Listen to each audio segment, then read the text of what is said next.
Hello, everybody. How are you? It's freezing here today. We had a bit of snow this morning, just like 1 millimetre, but enough to scrape together a snowball if you really, really tried. That's why I'm wearing my big fluffiest cardigan today. I love cardigans. I honestly think a cardigan is probably my favourite item of clothing.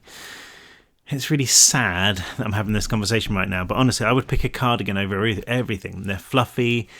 They've got zips, they've got pockets, you can just snuggle up in them. Yep, that is how exciting my life is. I like cardigans. We are here today, not to talk about cardigans, but to talk about really angry people. I've got this curl of hair that just won't stop falling in front of me. That's it. Got it. We're here to talk about The Fury, because we are reading The Fury as we speak.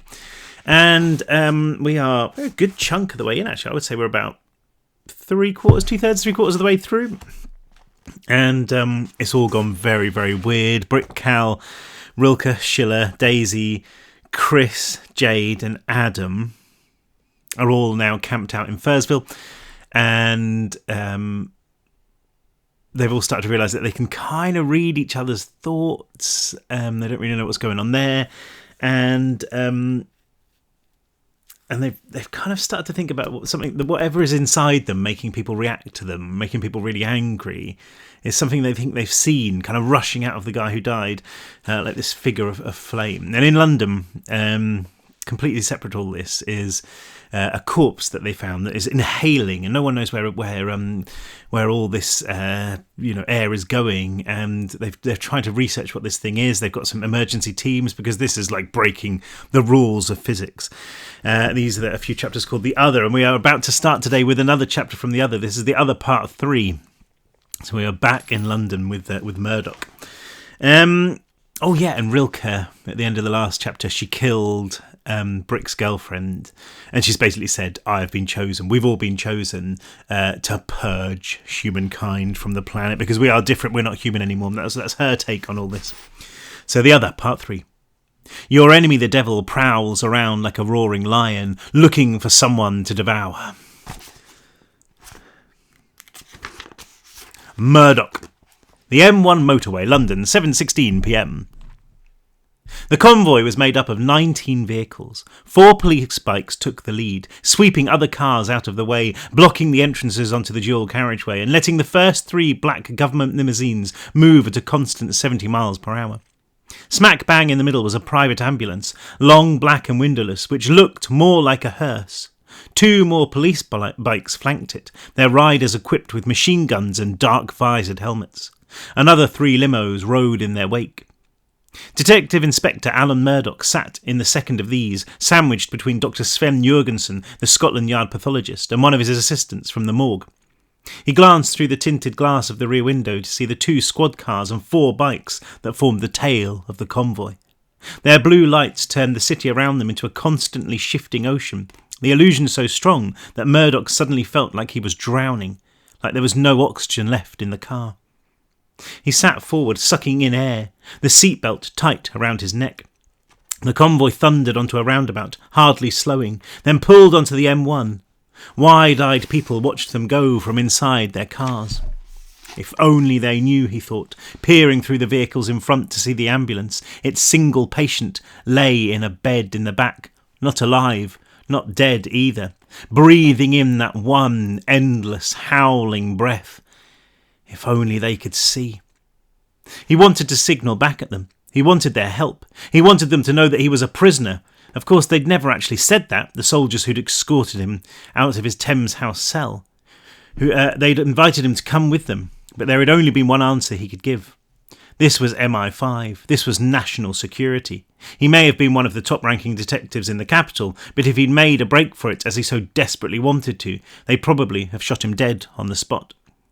Murdoch was so tired that he wasn't sure if the muscles in his face worked anymore. His eyelids felt as though they were being pushed down, like those of a corpse that somebody was trying to close for the last time.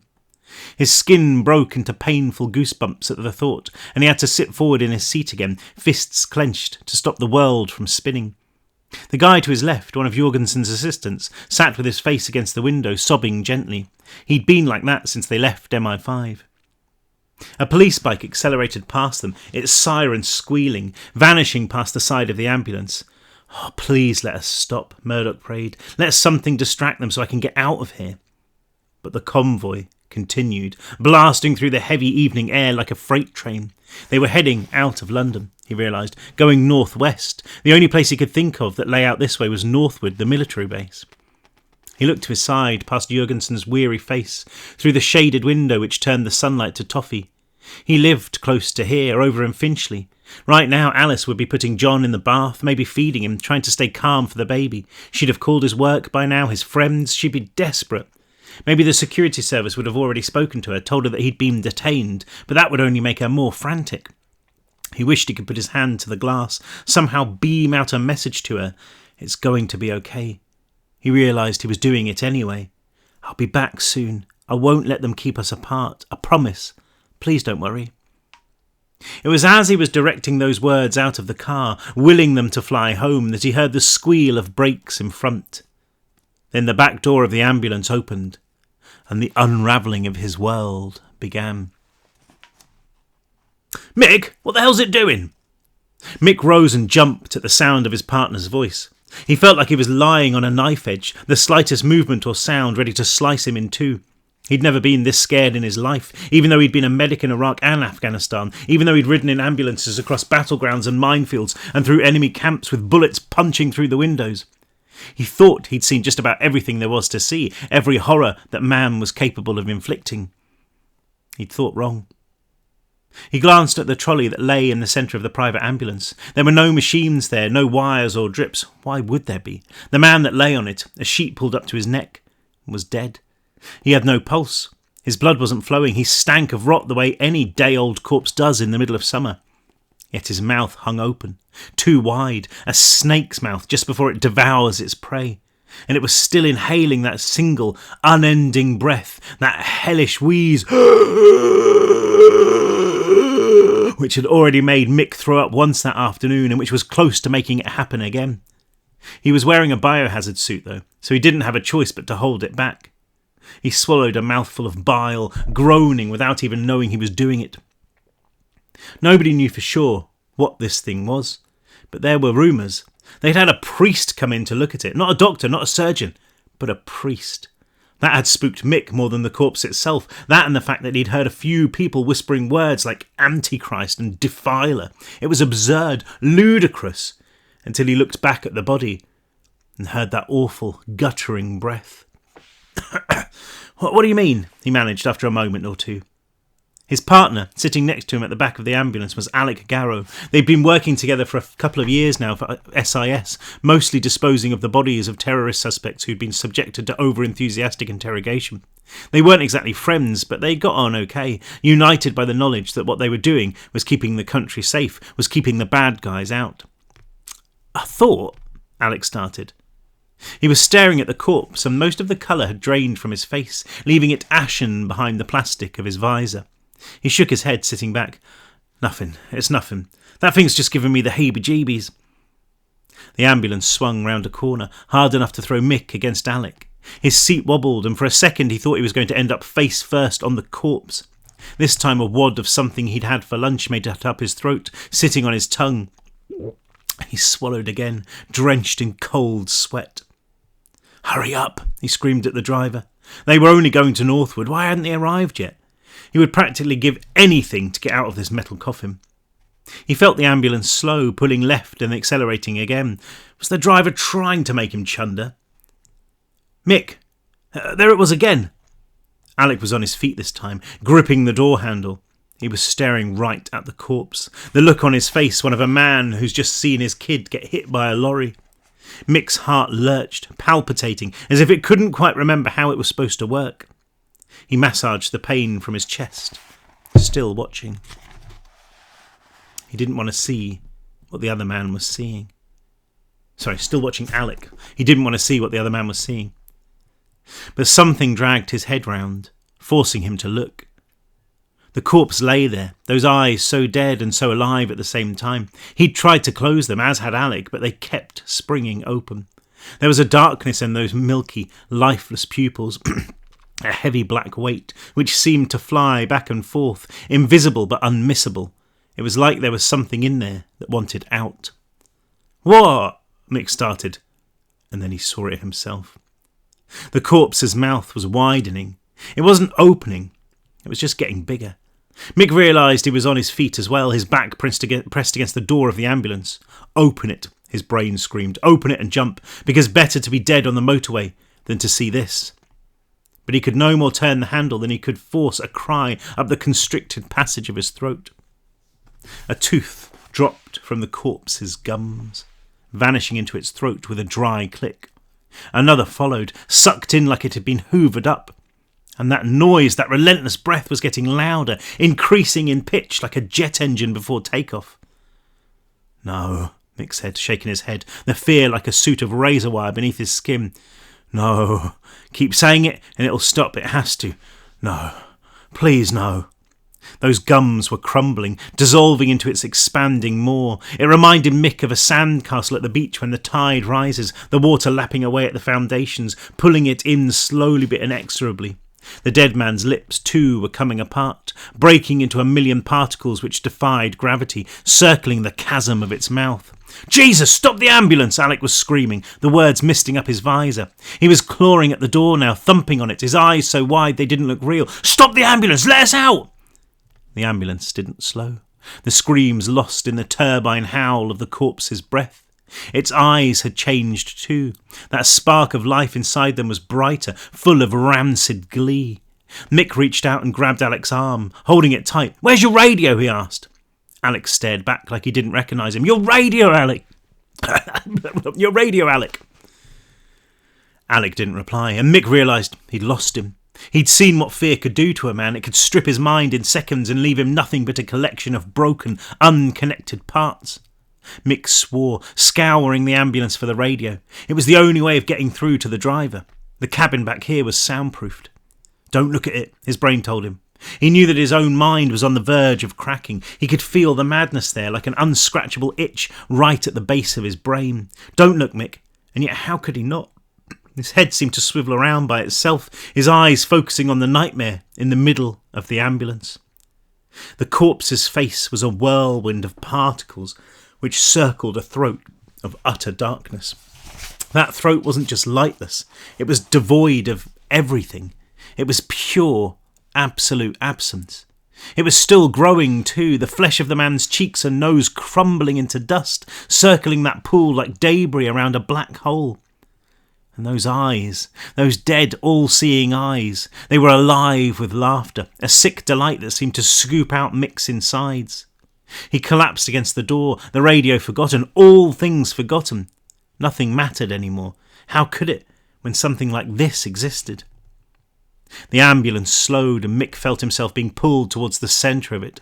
He managed to grab the door handle to root himself in place, but Alec wasn't so lucky. His partner slid across the floor without a second. His partner slid across the floor without a sound, hitting the end of the trolley and doubling over it. That whirlwind breath seemed to double in volume, an inwards howl that detonated inside Mick's head, making him clamp his hands to his ears. Alec's face was dissolving into the whirlwind. His eyes were the first to go, melting him to sherbet and spiralling down the churning hole. The rest followed, erased like an oil painting drenched in turpentine. Alec's body juddered and shook, suspended off the ground as if by invisible ropes. There was something else too, something else coming out of Alec. Mick couldn't see it so much as feel it, an energy seeping from his partner, being pulled from every pore, sucked into the madness. The corpse was eating Alec's soul. The Antichrist, Mick thought, the defiler, the beast. Only he knew that this thing was older than the Bible, ageless and infinitely evil. The itch inside his skull expanded, obliterating everything in a single devastating short circuit. Mick no longer knew he had a wife. He couldn't remember the names of his children. Every moment of his past was erased in that one fraction of a second. The last few flecks of Alec circled the mouth, disappearing. The vortex growled, bigger now, hungrier. It wanted more. Mick could feel it reaching for him, invisible fingers seeking to pull him close, wanting to devour his soul too. But he wouldn't let it have him. He turned away, opening the door of the speeding ambulance, and stepped into the evening. Poor Mick and Alec. A man flew from the back of the ambulance into the bonnet of the car in front, smashing the windscreen and rolling over the roof. He dropped under the wheels of the limo in which Murdoch was riding, making it lurch so hard that everyone inside was jolted from their seats. Murdoch's head cracked against the ceiling, but he didn't even notice. He watched the other car veer off into the hard shoulder of the motorway, striking the barrier and cartwheeling into the field beyond. "What the?" said Murdoch, looking out the rear window as they passed the wreckage. The air behind them was already full of smoke. "What the hell are you doing? They need help!" "Convoy doesn't stop until we get to our destination," said the driver, and he said something else, but the words tailed off, becoming a gasp as he looked at the ambulance. "What is that?" Dr. Jurgensen said, pressing himself against Murdoch, pointing past the front seats. Murdoch followed his finger, and at first he couldn't work out what he was seeing. Something was happening inside the ambulance, a raging tornado of objects which surged and spiralled through the air. The lights were flashing on and off, the doors flapping, making it impossible to see clearly what was going on. "Get in touch with lead," said the driver. The front seat passenger, another MI5 agent in a black suit, put his hand to his ear. "Convoy 1, this is Convoy 5, he said. "Convoy 4 is down and we have a problem inside the ambulance." Nobody spoke. Murdoch squinted, peering into the flickering chaos. A noise had risen up over the thrum of tyres on tarmac, a sound that grated down his spine. "It can't be," he thought. But it was. It was the corpse, that same breath, only louder now. Much louder. "Pull over," he said again, his voice a hiss. "Do it now." "No, sir," said the driver. "Our orders." "Screw your orders," said Murdoch. "Stop the car. Now." "I need you to calm down, sir," said the man in the passenger seat, turning. His right hand had strayed under his suit jacket, and Murdoch knew what he had holstered there, a government-issue 9mm. It didn't matter. Whatever was happening inside that ambulance was 1,000,000 times worse than any gun. "Sit back in your seat and do not speak."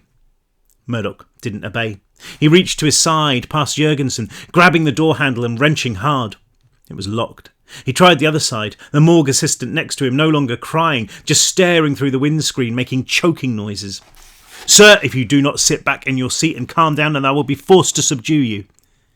The door didn't budge, and Murdoch leaned forward, ready to shout back at the man, ready to take a swing at him if he had to. He never got the chance. In front, the ambulance exploded, not into fire, but darkness. It seemed to happen in slow motion, a whip-crack of black lightning that buckled the metal walls, opening them like a flower, which lifted the wheels off the road, making the whole vehicle fly.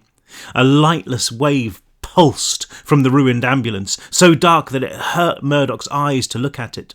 It was as if that patch of existence had been erased, as if substance had been inverted, turned to absence. Through that gap, past that hole in reality, was something so vast, so infinite, so empty that his heart broke the moment he saw it. That's the real universe, he understood. The truth behind the mask. That's all there is. And it's nothing. Another blast ripped the ambulance apart, sending pieces of wheel and engine and flesh in every direction, still in slow motion. Like time had no power here. Its exhaust javelined backwards, punching through the windscreen of the car, impaling the driver, not stopping until it had passed right through Jurgensen in the back seat. Morgan could hear the sizzle of blood on the hot metal, the air suddenly heavy with the stench of cooked meat. Jurgensen's hand gripped his arm, flexing once before falling still. The car smashed into the central divide, sparks cascading from the doors as it ground to a halt. The corpse was suspended above the road in a pocket of absolute night. Its mouth was a churning void, one that seemed to suck up all the light and goodness of the world. Its eyes blazed into the car, right into Murdoch's head. It lifted its hands, and as it did so, another rippling wave of shadow expanded across the motorway. Murdoch saw a motorbike lifted into the air and pulled him to pieces, its rider atomized into a sparkling crimson cloud, which was sucked towards the corpse's raging mouth. He saw one of the limos in front peel apart like a kit model, its passengers disintegrating as they were dragged into the chasm. A storm of metal and emptied flesh ground around the living corpse like a tornado, more blinding black lightning firing wildly in the maelstrom. There was another crack of thunder. Murdoch glanced around to see two young girls on the road, holding each other as a hail of burning embers drifted down around them.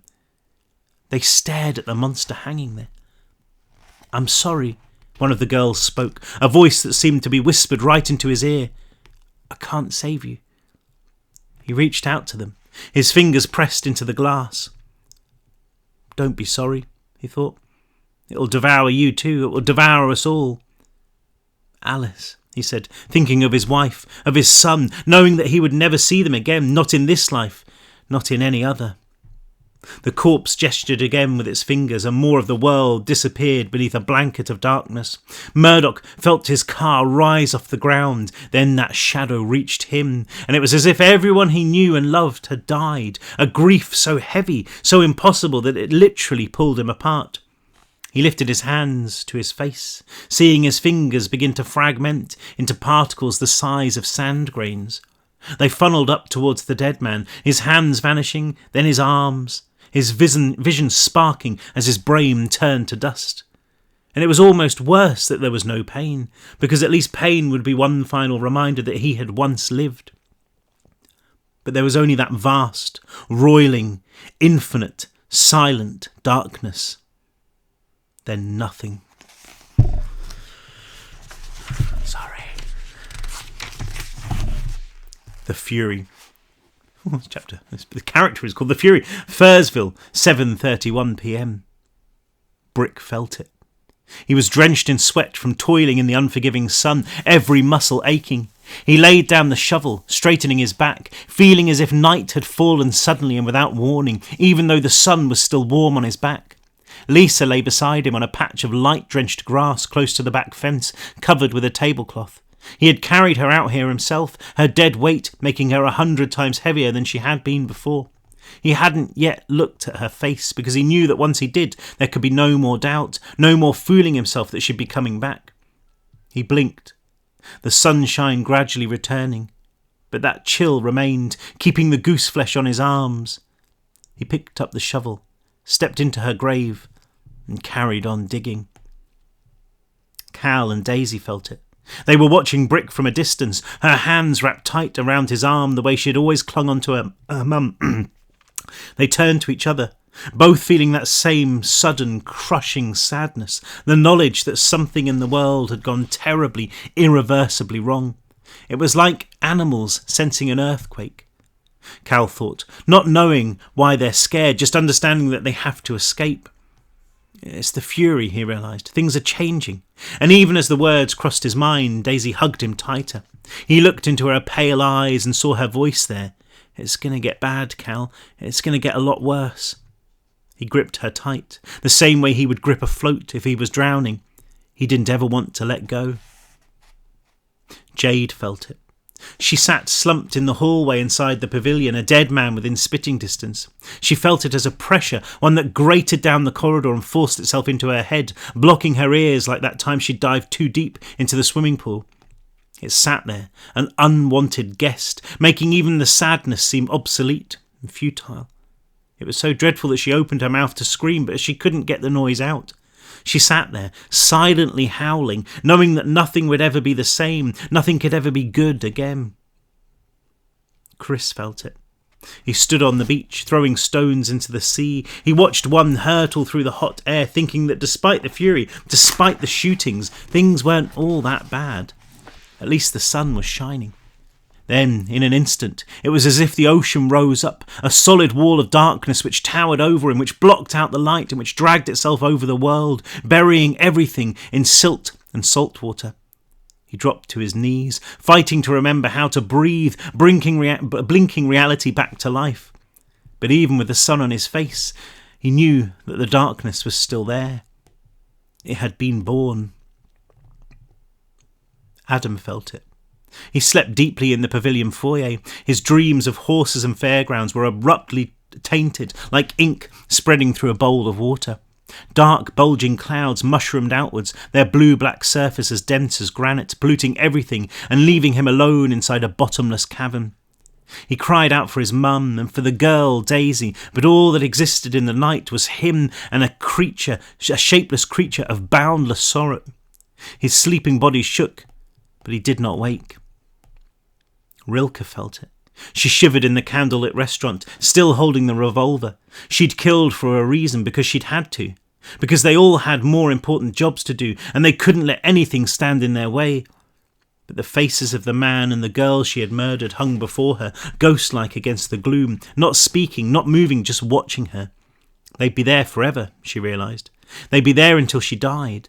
And the thought seemed like the worst possible thing she could imagine until it hit her, its depthless, hopeless wave of utter nothingness.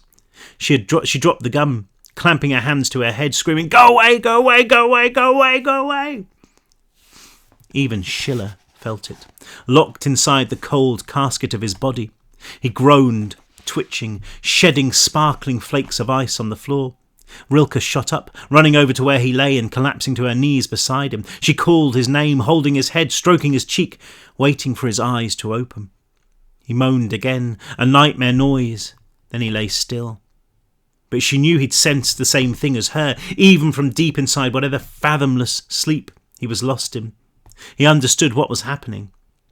"You have to get better soon, Schill," Rilke said, brushing back strands of thin, dark hair from his eyes. "We need you. We all do." She put her head on his chest, trying to ignore the bone-numbing chill, focusing on the shadow that had pulled itself over her mind, which had pulled itself over everything. "Because it's here, little brother," she said. "It's here." What? What is here? What? Yeah, we got time. We're going to pick up the girls in about 20 minutes, so I reckon we can get a couple of chapters in. Sunday. "And where two raging fires meet together, they do consume the thing that feeds their fury." William Shakespeare, The Taming of the Shrew. Brick, Thursville, 5:05 a.m. Oh wait, we're in a different day, aren't we? Sorry, yeah, Sunday, I just said that. Duh. Sunday, 5:05 a.m.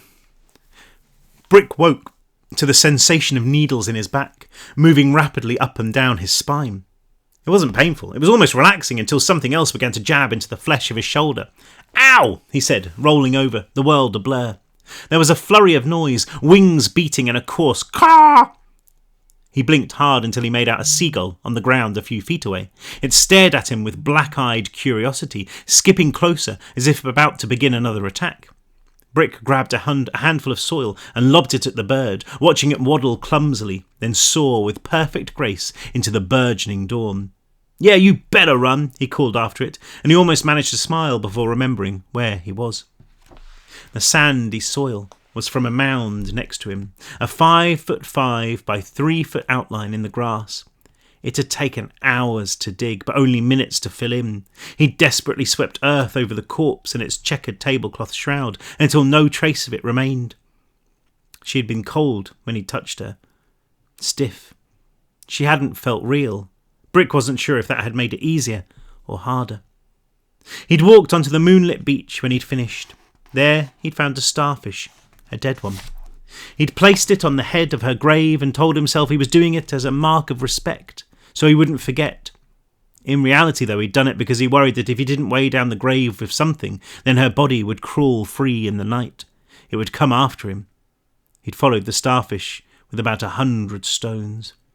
And then he'd fallen asleep next to her.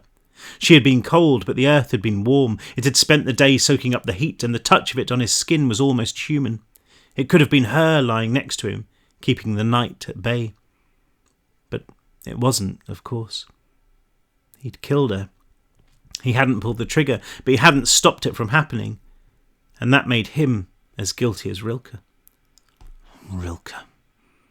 Brick struggled to his feet, his body aching. The effort made his head spin, a blood rush that caused the morning light to prickle like static. It brought back something else, a feeling he'd had when he was digging, a sensation that something really bad had happened. It did, you moron, his brain told him. Lisa died. Only it was more than that. He couldn't explain it, just that it had felt as if the entire world had lost someone it loved. Had he seen something too? A shape amidst the chaos, a man whose mouth was a storm and who bled endless darkness onto the world. He snorted, feeling ridiculous for even thinking it. The shovel was lying on the other side of the mound and he picked it up. The dirt-encrusted wood cut into the blisters on his palm, making him wince. Rilke. She'd shot Lisa dead. She'd pay for that. She and her comatose brother. She had the gun, but that wouldn't help her, not forever. Sooner or later she'd let her guard down. Brick gripped the handle, sweeping the shovel through the air. The blade caught the amber light of the morning, making him smile. Yeah, she'd pay. Lisa's grave wouldn't be the last to be dug in Fursville. Daisy, Fursville, 6:37 a.m. Daisy didn't recognise the voice, and it was this uncertainty that pulled her from her dream. By the time she'd opened her eyes, she'd already forgotten what had been in her head, only that it had been bad, an echo of what she'd felt the previous evening with Cal. She was lying in the staff room of the pavilion on a bundle of cushions that she'd pulled off the stinky, damp sofa. They hadn't been very comfortable, but she'd still slept okay considering everything that had happened yesterday. She sat up, looking around. Adam was curled up next to her. Chris was still bundled in the far corner of the room, his face pressed against the dirty wall like he was trying to smooch with it. Jade and Cal were gone, and Brick had never been there. Silky yellow light crept in through a crack in the boarded window. It seemed to shine through the ice in her head, and she could see another boy, skeleton thin. She clambered off her makeshift bed, careful not to disturb Adam, then walked to the door. Her hand was on it before she remembered that there was a dead man outside, down the corridor. Just don't look, and it won't be there, she thought. She opened it and turned left, walking purposefully towards the fire door, speeding up only when she thought she heard Edward Maltby's feet tapping after her, his soft groans as he reached out with bloody fingers. She dived under the chains, squealing, kicking out at the illusion. When she stood, brushing herself down, she realised that she wasn't alone. "And that's Daisy," said Cal. He was talking to the boy she'd just seen in her thoughts. Another teenager, maybe a year or two older than her. He was very skinny, his t-shirt fluttering like a sail on a mast. He smiled gently from beneath a mop of curly hair, then stretched out a hand. Daisy noticed that it had been wrapped with a cloth, like a white boxing glove tinged with pink. He seemed to remember the bandage, and slapped his hand to his side. "Sorry," he said. "Hi." "Marcus," said Daisy, plucking his name from her head. The boy frowned, looking at Cal for an explanation. Cal just shrugged. "I told you things were weird here," he said. "Marcus saw the message we left on the internet." "Would have come anyway," said the boy. "You guys got this psychic brain pool thing going on. Couldn't have stayed away even if I'd wanted to." "Did you just arrive?" Daisy asked. "Would you like some food?" As soon as she said it, she remembered Rilke and the fact that the girl had locked herself in the restaurant with all their supplies. Luckily, Marcus shook his head. "Been in the old car showroom over the road," he said. "Found a box of something that used to be crunchy in the office. Got there this morning. About 3 or 4 maybe. Didn't want to come over until I knew who was about. Even though it felt safe, you know." He tapped his temple, then paused, squinting at the brightening horizon over Daisy's shoulder. "Wasn't just me. There were 4 of us till we got to a place called King's Lynn." He looked at his hand, and more ice cubes bobbled to the surface of Daisy's head. She saw 2 girls and an older boy floundering in a sea of raking fingers and blunt teeth and bulging eyes. Their screams filled her mind, and for a terrible instant, pain flared all over her. She gasped like she'd fallen into a frozen pond, forcing the ice cubes down where she couldn't feel them anymore. "We got ambushed, trying to steal some petrol," he went on, the words catching in his throat. "I had to leave them. They would have killed me too." He held up his bandaged hand like a half-hearted excuse. "I nicked a bike and cycled the rest of the way. I'm knackered now. I could do with a kip, yeah?" "You want to show him to the staff room?" asked Cal. Daisy shook her head. She didn't want to go back inside, back to where the dead man lay. Better to stay in the sunshine where the ghosts couldn't get you. Cal gestured towards the fire door, and he and Marcus ducked under the chain, vanishing into the gloom. Daisy looked left, towards the front of the park. She didn't want to go that way either. That way was the tail of the night, still sweeping over the land. That way was whatever she'd seen in her head last night. She set off to her right, and it was brighter here, the sun already creeping over the fence. She could hear the soft whisper of the waves. She slowed when she turned the corner, seeing the mound of soil that lay halfway across the patch of overgrown grass next to the crazy golf. She and Cal had watched Brick for what seemed like an eternity last night. He'd still been digging when they'd gone inside. The poor thing. She approached the grave, her thoughts turning to her own parents. Would they be underground now? She wiped tears away furiously, but they kept coming. How could people do that to their loved ones? How could they put them in a hole in the ground, cover them up with dirt, and just leave them there for all the worms to eat? She couldn't imagine anything worse than being trapped in the cold ground, in the dark, all alone with nothing to do, forever and ever and ever. She hurried away from the grave. There was a banging noise coming from somewhere nearby, and when she walked down the back of Fursville, she realised it was coming from one of the small metal sheds against the fence. She passed utility, then sanitation, then danger, do not enter, before coming to an open door marked caretaker. She peeked around it to see Brick inside, rummaging through piles of junk. "What are you doing?" she asked. He glanced at her, then went back to whatever the answer was, throwing sheets of corrugated iron against the wall of the shed. The clatter was deafening. Eventually he reached down. She glanced back at Brick. Oh, wait, I missed it. Oh, yeah. Eventually he reached down. I've forgotten how to return a page in a book. And grabbed something, holding it up. "Bingo," he said, tripping out of the shed into the light. He held up a hammer that was so rusted it looked like it had been dipped in bright orange gunk. It didn't have a handle anymore, just a short metal nubbin. He set off back the way Daisy had just walked. He didn't even look at the grave as he passed it, using the little hammer to hack through the jungle of the crazy golf. Daisy followed, careful not to get scratched by the jaggies that pinged back after him. When she caught up, she saw that he was hammering a big nail into the fence. It was awkward because he couldn't really get any strength behind it, but he was taking his time and making sure he hit the nail squarely on the head. Gradually, millimetre by millimetre, it disappeared into the soft wood. "This bit was loose," Brick said, running his thumb over the sunken nail. "Whole fence could open up. No good if we want to keep the ferals out." He pulled another nail from the pocket of his jeans. I'm sorry about Lisa," Daisy spluttered, the words out of her mouth before she could stop them. Brick tensed up, studying the nail in his hand as if it had the answer to everything written on it. Daisy stood there, hoping he wouldn't be mad. After a moment or two, he looked at her through red-rimmed, exhausted eyes. He nodded, and she understood that it was a thank you. He placed the nail against the flapping fence panel and began to hammer again. There's another boy here," she said. He paused and then carried on. "He's very thin. He said there were others, but they didn't make it."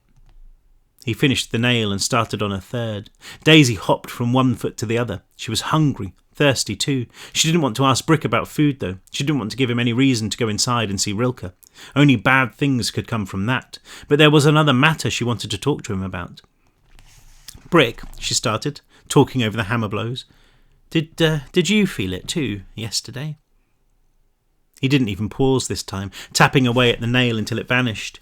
He gave the fence a shake, the panel still flapping at the bottom, before reaching into his pocket again and squatting down. "It was really horrible," she said, "just a kind of feeling like being numb, but being really sad too." He still didn't reply. Daisy chewed her thumbnail, wishing she was better at finding the right words. It was like something had gone wrong with life. Tap, tap, tap. Brick hammered away, the nail going in at an angle. Daisy waited a moment more, then turned to go. She didn't really need him to answer. She could see it in his head, in his thoughts. He had felt it. He knew exactly what she meant. Only there was more there in his mind. She focused, pulling an ice cube free, trying to work out what was inside it.